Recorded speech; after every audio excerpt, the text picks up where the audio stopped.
নমস্কার বন্ধুরা, সুনিতার হেসেলে সবাইকে স্বাগত। আজ আমি শেয়ার করব দুর্গাপুজো স্পেশাল মটন কষা। চলুন তাহলে রেসিপিটি শুরু করা যাক।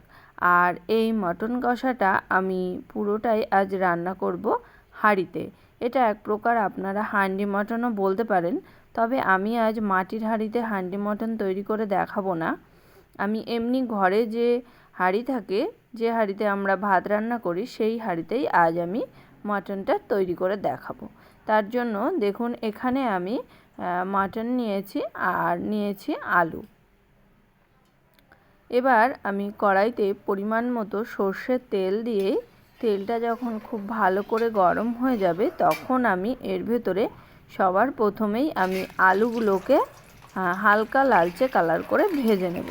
খুব বেশি লাল করে আমি আলুগুলোকে কিন্তু ভাজবো না, হালকা লালচে কালার এলেই আমি আলুগুলোকে তুলে নেব। আর এখানে আমি আলু ভাজার সময়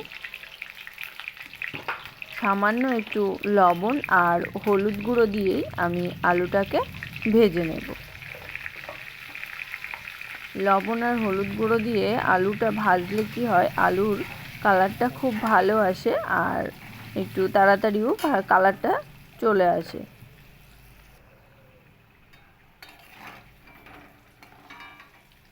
দেখুন, আলুগুলো আমার হালকা লালচে কালার করে ভেজে নেওয়া হয়ে গেছে। এবার আমি আলুগুলোকে তুলে নিয়েছি। তুলে নিয়ে ওই তেলের মধ্যেই আমি গোটা জিরে ফোড়ন দেব।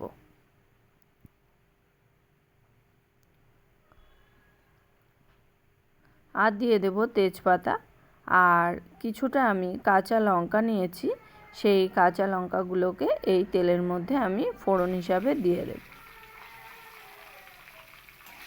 এবার এইগুলো একটু ফোড়নটা ভাজা ভাজা হয়ে গেলেই আমি এর ভেতরে আমি কুচিয়ে রেখেছিলাম যে পেঁয়াজটা, সেই কুচিয়ে রাখা পেঁয়াজগুলো দিয়ে দেব।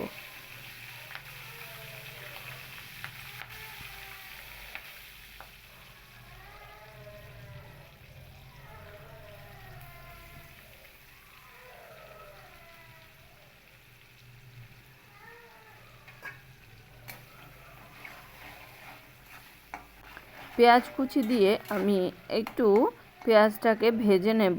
তারপরেই আমি বাকি মশলাগুলো এখানে অ্যাড করব। পেঁয়াজটা দেওয়ার পরেই আমি মিনিট 2-3 মতন পেঁয়াজটাকে খুব ভালো করে একটু ভেজে নিয়েছি। পেঁয়াজটা যখন একটু নরম হয়ে আসবে, তখন আমি এর ভেতরে একটা বড় সাইজের টমেটোকে আমি ছোট টুকরো করে রেখেছিলাম, সেই টমেটো দিয়ে দেব। এবার আমি দিয়ে দেব 1 চামচ আদা বাটা আর 1 চামচ রসুন বাটা, আর দিয়ে দেব 1 চামচ ধনে বাটা আর 1 চামচের মতো জিরে বাটা।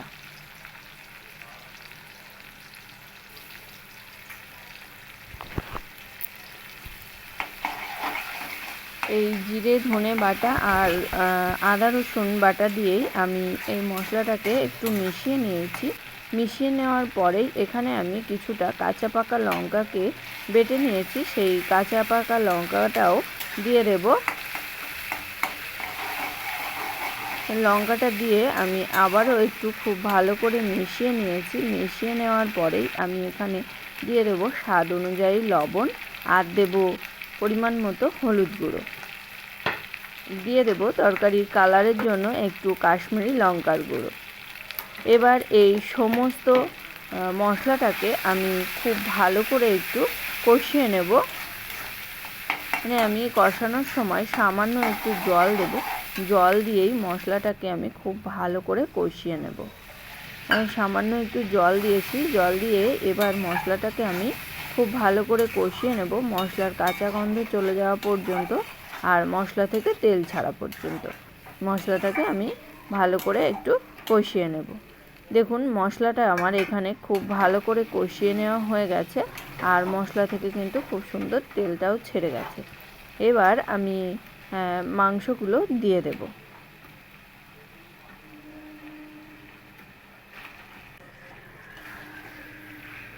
মাংসের সঙ্গে মশলাটা ভালো করে মিশিয়ে নিয়ে এবার আমাদের এই মাংসটাকে খুব ভালো করে একটু কষিয়ে নিতে হবে মশলার সঙ্গে।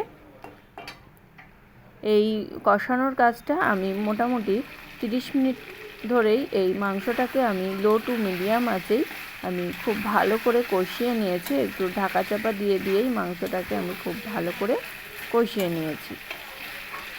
এই মাংস কষানোটা একটু সময় নিয়ে করতে হবে, আর মাংস কষানোটা যত ভালো হবে মাংসটা কিন্তু খেতে ততই সুস্বাদু হবে। দেখুন আমি খুব ভালো করে মাংসটা কষিয়ে নিয়েছি, দেখেই বুঝতে পারছেন মাংসের কালারটা কিন্তু চেঞ্জ হয়ে গেছে। এবার আমি এখানে ঝোলের জন্য দিয়ে দেব পরিমাণ মতো গরম জল। এখানে আমি খুব বেশি জল ব্যবহার করব না, যেহেতু আমরা আজ পুরো রান্নাটাই হাঁড়িতে তৈরি করব, তার কারণেই আমি এখানে খুব বেশি জল দেইনি। হাঁড়িতে রান্না করলে খুব বেশি জলের প্রয়োজন পড়ে না, প্রেসার কুকারের মতনই অল্প জল দিলেই মাংসটা ভালো সেদ্ধ হয়ে যায়। এবার এই মাংসটাকে আমি হাঁড়িতেই ঢেলে নিয়েছি। ঢেলে নেওয়ার পরে এইভাবে আমি এবার এটাকে ফুটতে দেব। আমি এখানে লো আঁচেই আমি মাংসটাকে রান্না করব। এবার আমি এই মাংসটাকে ঢাকা দিয়ে দেব। 15 থেকে 20 মিনিটের জন্য আমি এই মাংসটাকে ঢাকা দিয়ে রান্না করে নেব। তাহলে ফিরে এলাম 20 মিনিট পর। দেখুন মাংসটা কিন্তু আমাদের এখনও সিদ্ধ হয়নি। এবার আমি এখানে দিয়ে দেব ভেজে রাখা আলুগুলো।